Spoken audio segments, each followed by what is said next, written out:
Mesdames et messieurs, bonjour et bienvenue sur votre chaîne d'information préférée, Le Rideau Politique.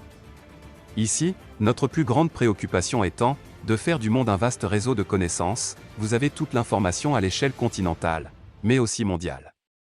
Alors si vous êtes nouveau sur la chaîne, pensez à vous abonner.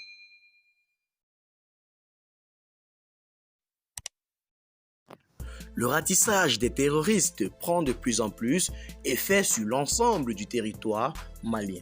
En effet, dans la suite des opérations lancées par le président de la transition, le colonel Assimi Goïta, les forces vives de la nation malienne deviennent de plus en plus forts, plus hauts et surtout iront plus loin.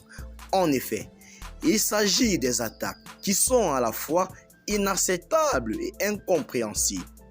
La cohésion nationale est ultime gage de l'unité et la stabilité, rappelons-le. Pour sauver la patrie mère de ses ennemis, le plus en plus déterminés à casser. A aussi souligné M.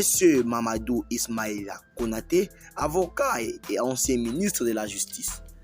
Quant à Malik Koulibaly, également juriste de l'ancien garde des Sceaux, il a indiqué que cette vague d'attaques terroristes ignobles nous interpelle tous. Les acteurs politiques et la société civile doivent sceller l'union sacrée autour du Mali. Les citoyens doivent redoubler de vigilance et collaborer avec les forces de défense et de sécurité. Et cela d'autant plus que, en pareille circonstance, la défense de la patrie nous engage tous citoyens maliens. Il n'y en aura point d'îlot de sécurité et de prospérité dans un océan de chaos et de misère. Notre pays est menacé. Cela doit impacter nos comportements et nos attitudes. Aujourd'hui, comme l'a si bien dit Amadou Diko, les Maliennes et Maliens ont besoin de taire leurs divergences pour apporter ainsi un soutien inconditionnel à notre vaillante armée. Alors, chers abonnés, c'est donc sur cette minute d'information que nous allons nous séparer. Abonnez-vous à la chaîne, partagez la vidéo et à très bientôt. Bye bye. Plus d'une trentaine de talibés suspects. L'événement a eu lieu à Mposoba, une localité située à 45 km de Koutiala, confirme une source sur place. Selon notre source, il est parti d'un vocal transmis aux éléments de la gendarmerie. C'est une dame qui a fait un vocal pour alerter les forces de défense de sécurité.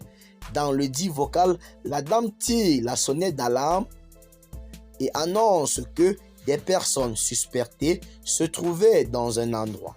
Suivant les propos de la dame, il ressort que les 10 individus faisaient beaucoup de mouvements pendant la nuit. C'est partant de cette précision que les forces de défense et de sécurité ont pris à bras le corps l'affaire, interpellant plus de 30 personnes. Ajoute la même source.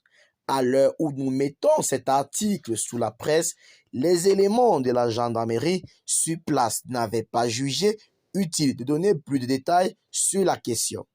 Puis, la source a ajouté: nous avons saisi les éléments de la gendarmerie